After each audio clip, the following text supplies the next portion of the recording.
Hey guys, this is Chris from the Bristly Boar, and today we are going to try and cut a Barber Alum block to make it into a traveling size block. These are two blocks that I bought off eBay, and I think they're from probably Turkey. Paid about $7 for the two of them. The reason why I started looking into this is because generally what's available for travel alum is not exactly what I was looking for. A lot of them are a little bit pricey for what they are, and the rest of them, a couple of them actually are a little bit larger than what I would prefer to travel with. So looking at what's available in the market, there is generally four that I was looking at. Maggot, Parker, Razor Rock Stick, and the Shavex. The Shavex being the smallest of the lot. So looking at what the Maggot costs, maggot would cost about 475 a piece, and that runs at 95 grams. Paco, on the other hand, is a larger block at 125 grams and going for $11. The Razor Rock stick, while being quite convenient in the configuration, is 5.99 for a 60-gram stick. And the disadvantage of this stick is that, to me at least, my kit is quite a thin kit, so the Razor Rock stick, I believe, comes in at a diameter of about 4 centimeters or more. So that would bulk up my kit a decent bit, and I don't think it would even fit into the base. Lastly, the Shavex alum block is one of the best actually. It's only 45 grams. It's really small. Comes in its own travel kit, which is travel box, sorry, which is very convenient, as with all the rest are. And it's only 3.99. But fact of the matter is, I bought two large blocks for just over $7, and I would be able to get four travel blocks if I cut them all up, and that would just work out to $1.75 to $2 a piece. So if it is not too difficult to do, it is still the more economical option to just buy a generic block and cut it in half or to whatever size you feel fit to make into a travel kit. So as you can see, this is one that I have been using for a few weeks now. I think it's almost a month. It's doing quite well and I quite like it, so keep this aside. So this is the second one that I've got, and when it arrived, I'm not sure if it can be seen here, but there is a fracture along the line. So I did not use this, and as it was quite cheap and I didn't want to go through the hassle of returning it, I was keeping it on the shelf. My travel block has started degrading now. It's nearly worn out, so I thought I'd make a smaller block out of this because this does not really fit in my kit. It's a bit large. So this is the brand, Sharp, some generic brand I guess.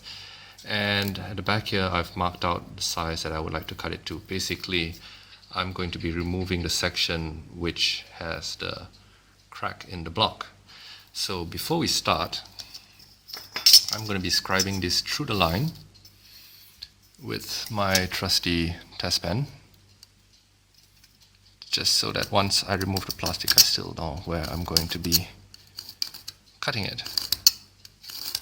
So alum blocks that we use for shaving, also known as Barber blocks, are basically potassium sulfate, if I'm not mistaken.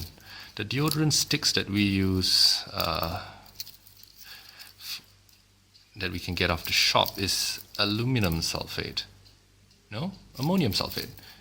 So those are not advised to be used on the face, as our skin on the face is a little bit more sensitive. So some people have said that they are using the deodorant sticks as Barber alum, and I personally don't think it's a very good idea.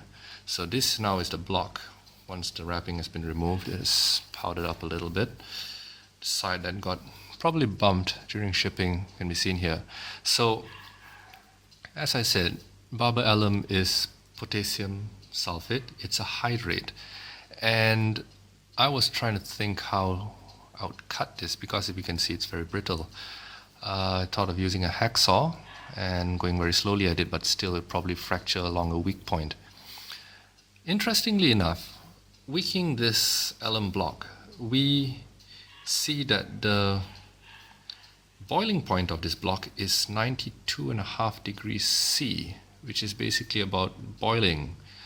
My guess is that since it's a hydrate, if we bring it up to near boiling point, we're basically vaporizing the water. And if I remember my high school science right, once water is removed from a hydrate, it basically turns to powder. So my guess is that if we cut it with a hot enough item, we'll basically be able to make a clean cut. Along that line, I basically got myself this. It's a styrofoam cutter that I got from the local stationery shop. It cost me probably just over $2, and the battery set me back another $1. So for $3, just for the fun of it, let's give it a shot. So I'm going to be using this wooden ruler as a guide because I'm pretty sure my hand's going to run. Setting that there along the scribe line. Let's see what happens. Maybe I'll use the metal ruler.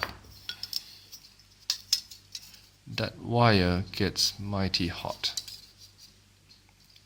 Okay, let's go.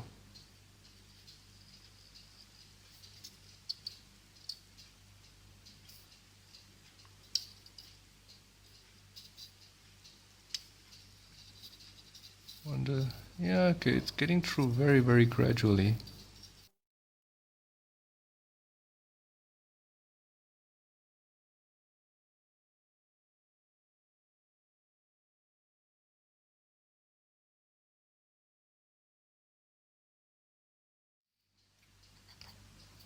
So basically using the styrofoam cutter, it was taking a bit too long. I have this old scraper that I had lying around, so I basically heated it up on a blowtorch and tried that out, and it basically is doing pretty well. I guess I'll have to do a few runs, but probably would be much easier than using a styrofoam cutter, which was really not making much progress at all. So I'm gonna continue at this and I'll get back again once I'm almost through.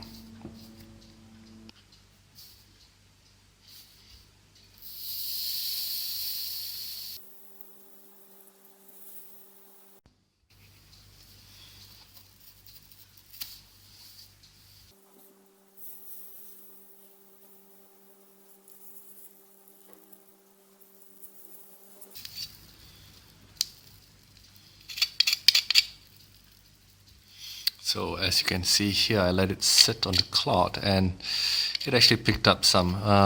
The melted salt actually leaked down into the cloth. I don't think it's a bit of a problem for cleanup.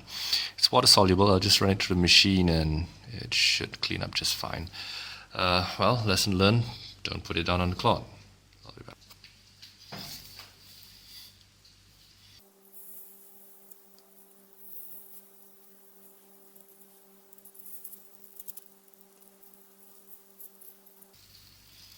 So by the looks of it, we are nearly there. There's just a tiny bit left there. Gone through halfway this way. So yep, that's my cuckoo clock. It's saying that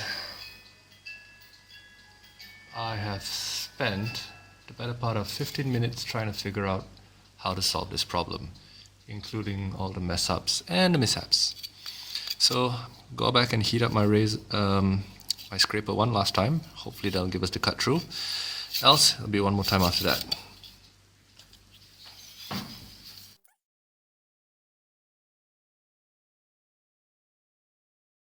I'm running out of heat. Last bit, last bit. Some drip there.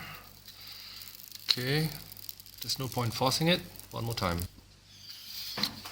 And here we go. Hopefully this goes all the way through. Let's not waste the heat. And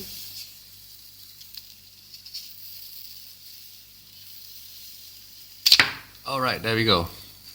So I believe this is the one I wanted to keep. So I can use the heat just to round off the edge, and as you can see that it's not a bad finish actually, it's quite smooth. So I'm going to heat up this scraper one last time and use it to shape this block a little bit around the corners and such. give it a nice roundish finish. You can see here the run up, run out, the droplets that were building up along the side. Forms actually a very nice finish, and I think a hot blade along the side might do some good. And also I'm gonna remove a little bit of this cloth that got burnt in. Okay, be right back. Okay, so let's just try and round off the corners.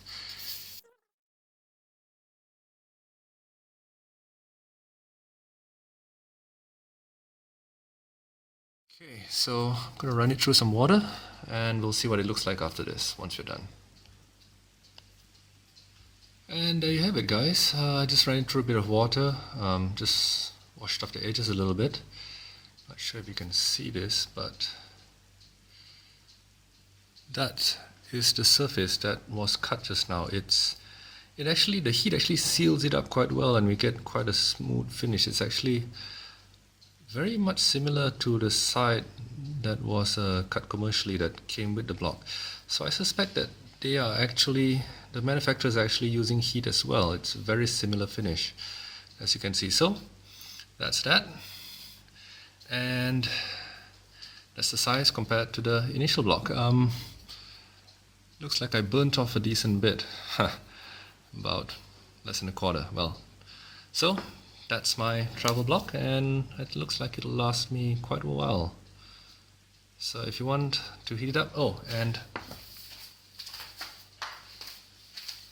so basically this is the torch I used. It's basically on one of these camping gas butane canisters that I used to heat up. That I got it off eBay. I use it for everything. It's like a couple of dollars on eBay, $3 maybe. Yeah, so it's a very convenient thing to have around the house. And an old scraper, which I guess after washing I would probably still work as a scraper. Yep, so that's it, guys. Once again, this is Chris from the Bristly Boar, and have a good shave.